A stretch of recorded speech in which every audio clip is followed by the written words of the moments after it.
by the grateful Egyptians for a battle of the Nile in the heat of Napoleon. The twin obelisks to this one stands in the central part of New York City.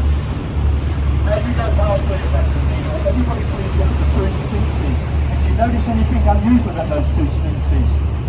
They're facing the wrong way. They should always guard monuments and not admire it. Wasn't noticed for nearly 20 years. When it was mentioned to the royal family, their actual words were, leave them as they are. London is unique. Your next bridge, Waterloo Road and Footbridge, commissioned in 1939 and opened in 1945. Affectionately known as the Ladies' Bridge, built with over 90% female labour during the Second World War. And the ladies managed to pick the most expensive stone in England to face this bridge, called a self-cleansing Portland stone. It's got self-cleansing qualities. When we get uranium in London, the face of the bridge will wash itself. Because if you look to the underside of the bridge, where rain cannot penetrate, it'll become polluted with grime and dirt over the years. And it is the only bridge in London that was actually built on time and on budget. Like I said, built with over 90% female labour during the Second World War. The Waterloo Bridge, we call it the Ladies' Bridge.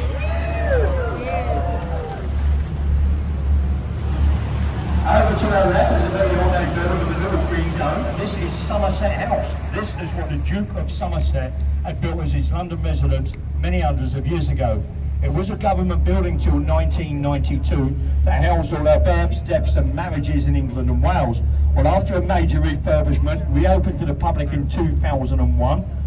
There's lovely restaurants, bars and galleries in there. It's a stunning building inside and out to have a look around. Now, if you have seen that film, London's Fallen, when they land inside of the big building in London with all the helicopters, that was filmed in the middle atrium of Somerset House. We have a giant ice skating rink there for Christmas and open-air cinemas and concerts in the summer. Somerset House over to your left.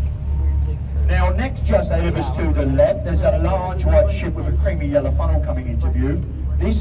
She is the Wellington. The Wellington was given to us by the New Zealand Navy.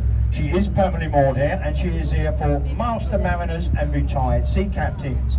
To be a master mariner, you've got to be a captain at sea or a ship owner. And they've opened it back up to the public this year. They have exhibitions on board during the summer, and you can actually hire parts of that ship out for private weddings and parties as well.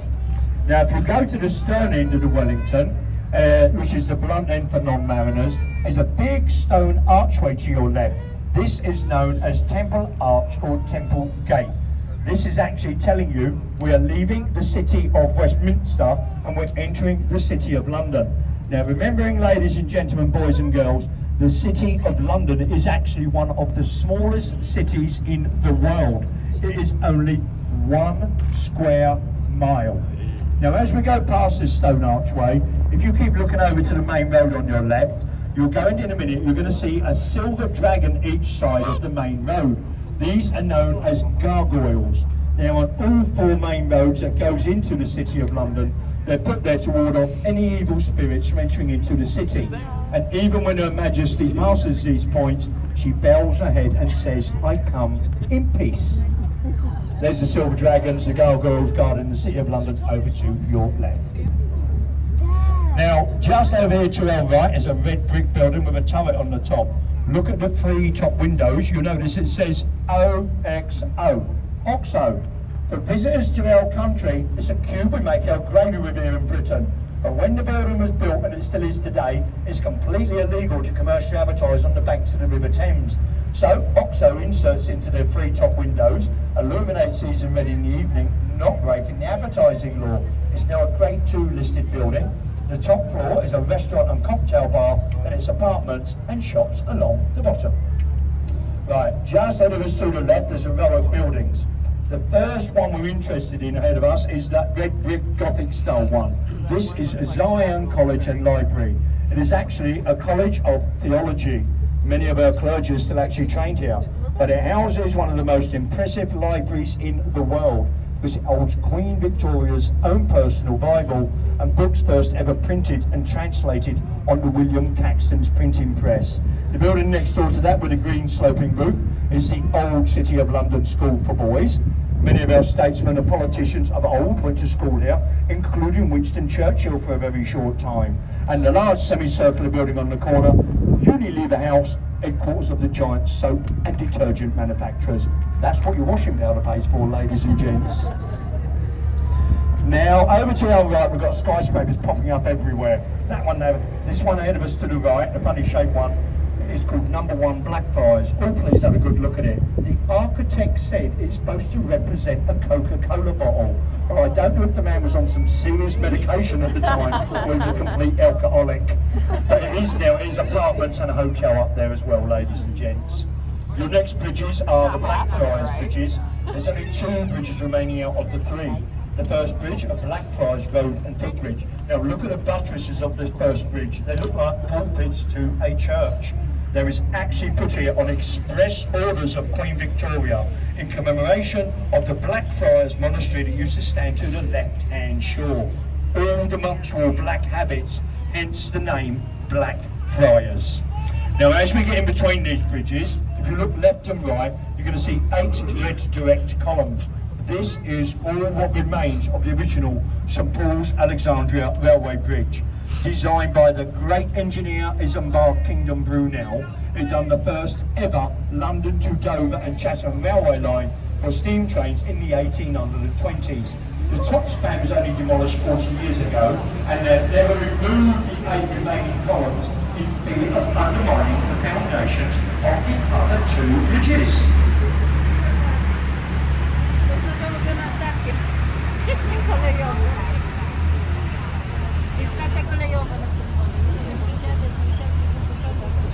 And your third bridge, Blackfriars Railway Bridge. But as we do get to the other side of Blackfriars bridges, just ahead of us to the left, going to dominate your skyline, Sir Christopher Wren's masterpiece, St Paul's Cathedral. 35 years to complete. From the base to the tip of the Golden Cross, exactly 365 feet high, 1 foot for every day of the year. The dome is actually the world's 2nd largest unsupported dome to the Vatican of Rome. There's a plaque on the side of Sir Christopher Wren's tomb in Latin. You roughly translate it to English, it says, "Seeker, if you seek my monument, look around you." A fine tribute to a great man. Now over here to our right, the building with this tall chimney, this is now the world's largest modern art gallery. It's the Tate Modern. So if you like modern art, oh please pay a visit. You can go and look at 165-foot crack in the floor, unmade teenagers' beds, pots and pans, half a car, half a cow, and a room full of ceramic coffee beads. Recently described by a top London art critic as a collection of retrospective artistic pieces. Or crack for sure, but you have got 3 entrance, ladies and gents. Now your next bridge is the Millennium Wibbly Wobbly Footbridge. Got open for the Millennium celebrations. It was closed down 6 hours later. It wobbled so much everyone fell over. The architect Sir Norman Foster said it was the way London people was actually walking. Well, 2 years later, extra £100 million more. It was all down to counterweights. Now as we get to the other side of the Wibbly Wobbly Bridge, there's a little row of houses over to your right. The slim cream one with the red door. This is 49 Cardinals Wharf Bankside. That is the actual house where Sir Christopher Wren lived for 35 years when the building of St Paul's went on. 49 Cardinals Wharf Bankside, that is the house with the red door. And next door to this is the exact replica of William Shakespeare's Globe Playhouse Theatre. Sam Wanamaker, the film producer's dream. Sadly, Sam Wanamaker passed away before his project got completed. His famous actress daughter, Zoe Wanamaker, completed the Globe in 1996. The thatch roof you can see there is the only thatch roof building allowed to be built in London since the Great Fire of London. It is 100% fireproof. If you get a chance to go to the Globe, oh please do it. It's such a beautiful and unique experience, but try and go there on a dry day. It is an original open air theatre. You can book tickets online, they're only about £9 each, ladies and gents. Right, the new skyscraper's over to our left. Starting from the left, that's number 1 NatWest Tower. That used to be the tallest building in London. They haven't named the big square glass one. The one with the sloping front, that's called the cheese grater. The one with the point is called the scalpel. And at the front here, we have the walkie-talkie. As we go past the walkie-talkie, then you'll be able to have a look at the gherkin, that design. Now, the walkie-talkie got the name of the walkie-scorchy. They opened the building, we had a heat wave. It actually set fire to a car on the ground and scorched the front of a shop. So now it's like blacked out sunglasses. But I'll tell you a little bit more about the walkie-scorchy as we go past it, ladies and gents. This bridge is Southwark Road Bridge, opened in 1927. It's the least used and narrowest of road bridges on the Thames in London. Due to bad signposting and one-way systems, 80% of drivers drive straight past this bridge every single day. Now as we get to completely past Southwark Road Bridge, over to our right, the building that they're actually building here, the back part of that leads onto Park Street. When they was building the car park in the 1980s, they dug it out, they found the original foundations of the Globe Theatre. Parts of the building has been built on stilts to preserve the Globe, but due to EU regulations in the past, you couldn't go and visit it. Now without the EU, it'd be lovely if they opened it up to the public. To our right, the famous Anchor of Bankside Public House. Original parts of the anchor was actually used by William Shakespeare's changing rooms. The original